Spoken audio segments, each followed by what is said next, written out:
ലോകമെമ്പാടുമുള്ള സ്ത്രീകളുടെ പോരാട്ടങ്ങളുടെയും സമരങ്ങളുടെയും അതിജീവനത്തിൻ്റെയും ഒക്കെ സ്മരണ പുതുക്കുന്ന ഒരു ദിവസമാണ് ഇന്ന് വനിതാ ദിനം.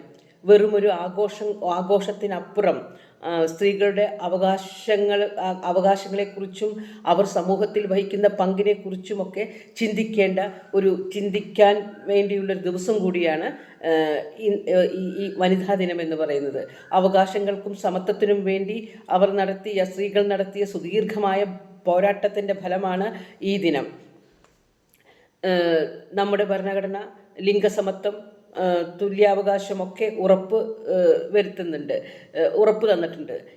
എന്നിട്ടും ഇത്രയും സ്വാതന്ത്ര്യം കിട്ടി ഇത്രയും കാലങ്ങൾക്ക് ശേഷവും സർവോപരി 33% ഇക്വിറ്റിയാണ്, തുല്യതയാണ് പറഞ്ഞിട്ടുള്ളത്. ആ തുല്യത ഒരിക്കലും ഒരു വളരെ വിദൂരമായൊരു സ്വപ്നമാണ്. ഒരു രാഷ്ട്രീയ കക്ഷികളും സ്വമനസ്സാലെ തുല്യത പോയിട്ട് ഒരു 10% പോലും കൊടുക്കില്ല എന്ന് ഉറപ്പ് ഉള്ളതുകൊണ്ടായിരിക്കാം. മാത്രമല്ല, സ്ത്രീ വോട്ടർമാരുടെ തുടർച്ചയായ റിക്വസ്റ്റ് കുറേ കാലത്തോളം അതൊരു വനരോധനമായിരുന്നു എങ്കിൽ കൂടി അത് തള്ളിക്കളയാനാവില്ല എന്നുള്ള ഒരു തിരിച്ചറിവിൽ നിന്നായിരിക്കാം 33% സ്ത്രീകൾക്കായിട്ടുള്ള റിസർവേഷൻ പാർലമെൻറ്റ് പാസ്സാക്കി. എന്നിട്ടും കഴിഞ്ഞ ഇലക്ഷനിലും ഈ 33% ഇംപ്ലിമെൻറ്റ് ചെയ്യുകയുണ്ടായിട്ടില്ല. ഒരു സർവേക്ക് ശേഷമാണ് ഇംപ്ലിമെൻറ്റേഷൻ നടക്കാൻ സാധിക്കുകയുള്ളൂ എന്ന് പറഞ്ഞു.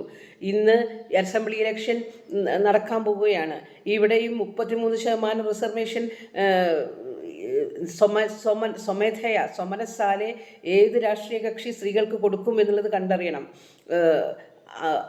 സ്ത്രീകളുടെ ഒരു സ്റ്റാറ്റസ് അനുസരിച്ചിട്ടാണ്, അല്ലെങ്കിൽ കുഞ്ഞുങ്ങളുടെയും സ്ത്രീകളുടെയും സ്റ്റാറ്റസ് അനുസരിച്ചിട്ടാണ് ആ സമൂഹം പരിഷ്കൃതമാണോ അല്ലയോ എന്നുള്ളത് തീരുമാനിക്കേണ്ടത്. ആ നിലയ്ക്ക് ഒരു അസംബ്ലി എന്ന് പറഞ്ഞാൽ ഒരു സമൂഹത്തിൻ്റെ ഒരു മിനിയേച്ചറാണ്, ഒരു റിപ്ലിക്കയാണ്. ആ സമൂഹത്തിൽ അവിടെ എത്ര കണ്ട് സ്ത്രീ പ്രാതിനിധ്യം ഉണ്ട് എന്നനുസരിച്ചായിരിക്കും ആ സമൂഹത്തിൻ്റെ സ്ത്രീകളുടെ സ്റ്റാറ്റസ് നിർണ്ണയിക്കുക. അത് വളരെ ശോചനീയമാണ്. നമ്മുടെ നാട്ടിലൊക്കെ ഈ പ്രോഗ്രസീവായിട്ടുള്ള പൊളിറ്റിക്കൽ പാർട്ടീസ് പോലും വേണ്ട രീതിയിലുള്ള പ്രാതിനിധ്യം കൊടുക്കുന്നില്ല. ഭരണഘടന അത് അധികാര സ്ഥിരാകേന്ദ്രത്തിലാണെന്ന് വെക്കാം. പക്ഷേ ഈ ഭരണഘടന ഉറപ്പ് തന്നിട്ടുള്ള ലിംഗസമത്വം ഉറപ്പ് തന്നിട്ടുണ്ടെങ്കിലും സ്ത്രീകൾ പല മേഖലകളിലും ഇന്നും വിവേചനം അനുഭവിക്കുന്നുണ്ട്. സ്ത്രീക്ക് വേണ്ടത് സഹതാപമല്ല, അവർക്ക് അവരുടെ സ്വപ്നങ്ങൾ പിന്തുടരാനും പറന്നുയരാനും ഉള്ള അവസരങ്ങൾ ഒരുക്കി കൊടുക്കുകയാണ് വേണ്ടത്. ഇത്രനാളും അവസരത്തിന് വേണ്ടി ഒരുക്കി തരാൻ വേണ്ടി കാത്തു നിൽക്കുകയായിരുന്നു. ഇനി സ്ത്രീകൾ തന്നെ പോരാട്ടം തുടർന്ന് അത് നേടിയെടുക്കേണ്ടതാണ്. പുതുതലമുറ അതിനൊരിക്കലും സന്ദേഹിക്കില്ല എന്ന് എനിക്ക് നല്ല വിശ്വാസമുണ്ട്. അതുകൊണ്ട് കുഞ്ഞുങ്ങളെ സ്വാശ്രയത്വം പഠിപ്പിക്കുക, ഇക്കണോമിക് ഇൻഡിപെൻഡൻസ് ഉണ്ടാക്കുക, പിന്നെ ഇത് സർവോപരി ദാർശനികമായ കാഴ്ചപ്പാട് വളർത്തിയെടുക്കുക. അത് ഏറ്റവും പ്രധാനപ്പെട്ടതാണ്.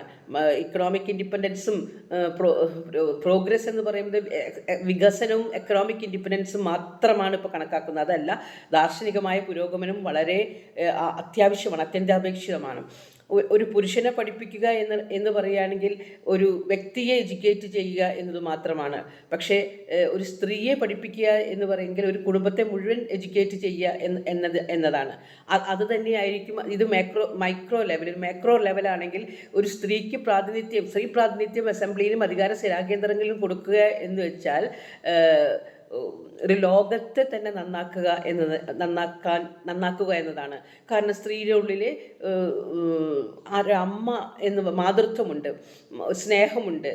അതുകൊണ്ട് തന്നെ യുദ്ധം, വയലൻസ്, ബ്ലഡ് ഷെഡൊക്കെ പരമാവധി ഇല്ലാതാക്കാൻ അവർക്ക് സാധിക്കും. ഐസൊലേറ്റഡ് ആയിട്ടുള്ള ഇൻസിഡൻസ് പൊക്കിപ്പിടിച്ചുകൊണ്ട് സ്ത്രീ ഇങ്ങനെ ചെയ്യുന്നു, സ്ത്രീ വഞ്ചിക്കുന്നു, സ്ത്രീ കൊലപാതകം ചെയ്യുന്നു, അത് റയറസ്റ്റ് ഓഫ് റയർ ആയിട്ടുള്ള ഇൻസിഡൻസ് ആണ്. പക്ഷേ വെറും അപവാദങ്ങൾ മാത്രമാണ്. അതിനപ്പുറത്തേക്ക് സ്ത്രീക്ക് മിറാക്കിൾ ഉണ്ടാക്കാനായിട്ട് സാധിക്കും. അതുകൊണ്ട് സ്ത്രീകൾ എല്ലാ തുറകളിലും വരണം. സപ്രസ് ചെയ്തിരിക്കുന്ന സ്ത്രീകളിലാണ് പ്രിമിറ്റീവായിട്ടുള്ള അസൂയ, കുശുമ്പ്, മറ്റു ചിന്തകളൊക്കെ ഉണ്ടാവുന്നത്. സ്വതന്ത്രമായ സ്ത്രീകൾ കുറച്ചും കൂടിയൊക്കെ മഗ്നാനിമസ് ആയിട്ട് കൂടുതൽ മഗ്നാനിമസ് ആയി കാണാറുണ്ട്. അതുകൊണ്ട് അവരുടെ അവകാശങ്ങൾ സംരക്ഷിക്കപ്പെടേണ്ടതുണ്ട്. അവകാശ ലംഘനങ്ങൾ നിയമപരിരക്ഷ ഉണ്ട് എന്ന് പറയുന്നു. ആ നിയമപരിരക്ഷയ്ക്ക് വേണ്ടി പോലും സ്ത്രീകൾക്ക് സുദീർഘമായ പോരാട്ടം നടത്തേണ്ടി വരുന്നുണ്ട്.